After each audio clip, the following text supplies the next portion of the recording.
कई मार्ग हैं। कुछ लोग निरंतर ईश्वर का स्मरण कर ब्रह्म को पा लेते हैं। कुछ लोग हर कर्तव्य ईश्वर के प्रति सेवा समझ कर्म में ही ईश्वर का अनुभव कर चित्त की शुद्धि कर ब्रह्म का अनुभव कर लेते हैं।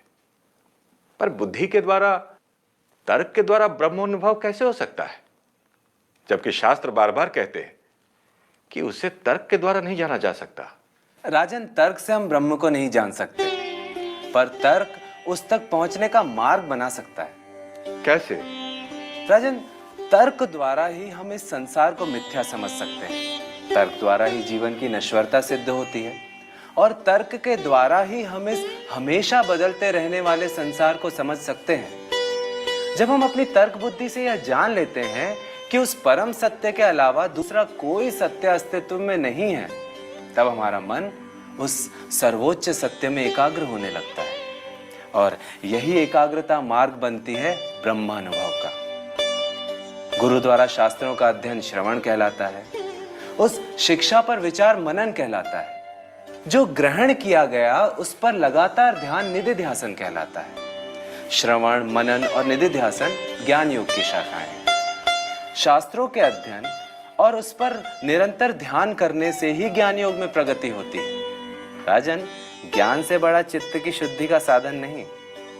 ज्ञान योग और उसके अभ्यास में स्थिर हो और तुम पाओगे कि तुमने मन जीत ली। आचार्य, मन पर नियंत्रण कठिन है। तो मन पर नियंत्रण कैसे किया जा सकता है? अभ्यास और वैराग्य के द्वारा मन पर नियंत्रण किया जा सकता है। ध्यान के पथ की 4 बाधाएं क्या है? मैं नहीं जानता। नींद, दूसरी है विक्षेप यानी जहां मन भटकता है, तीसरी है कषाय जहां ना नींद है ना विक्षेप, पर वहां वासना का बीज है जो अभी तक समाप्त नहीं हुआ है।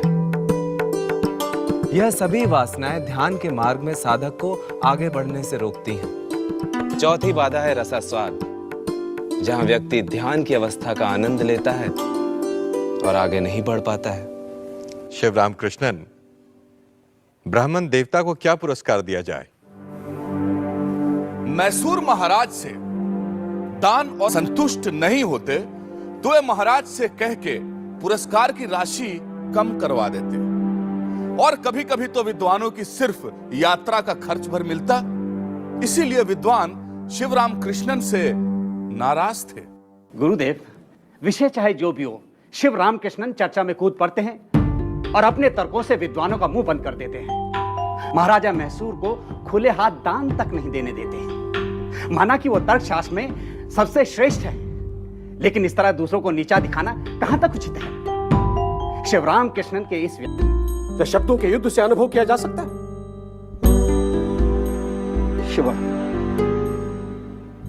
जब तक मैं, तुम,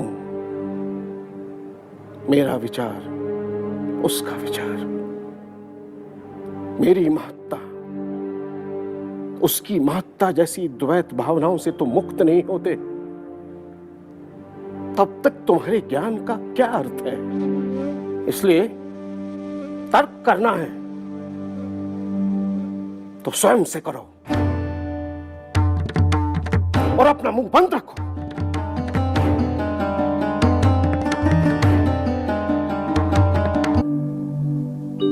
पर मौन क्या है?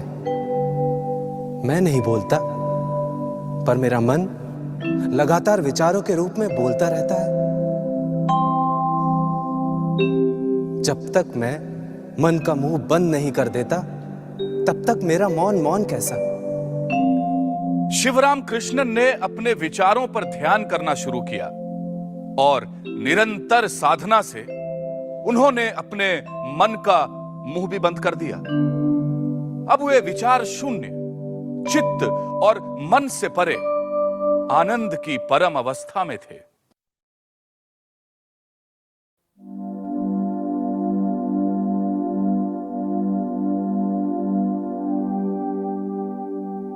देख तो, पड़ा तो खेत में है, फिर भी सिर टिकाने के लिए ढेला चाहिए। वरना भूखे ही सो जाते थे। गुरुदेव, अब लगता है कि शिवराम कृष्णन ने अपना विवेक खो दिया है। उसे हमारी सहायता की जरूरत है। जिसे तुम विचारहीन, विवेकहीन अवस्था समझ रहे हो, वो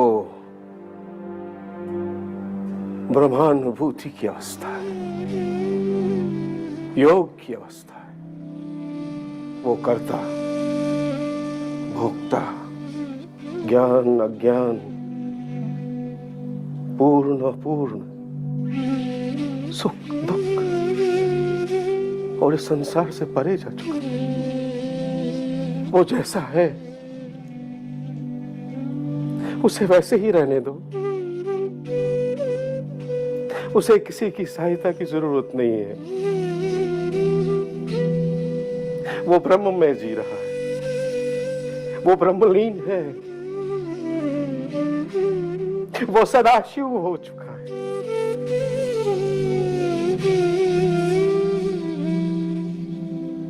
काश मैं भी उसके पागलपन को प्राप्त कर सकता जो शिव रामकृष्ण ने प्राप्त कर लिया।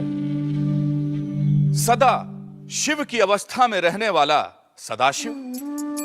लोग अब शिव रामकृष्णन को सदाशिव ब्रह्मेंद्र के नाम से पुकारने लगे। उनकी यह अवस्था ब्रह्म सूत्र वृत्ति, शिवयोग प्रदीपिका, आत्मविद्या विलास, वेदांत कीर्तन आदि रचनाओं में मुखरित हुई।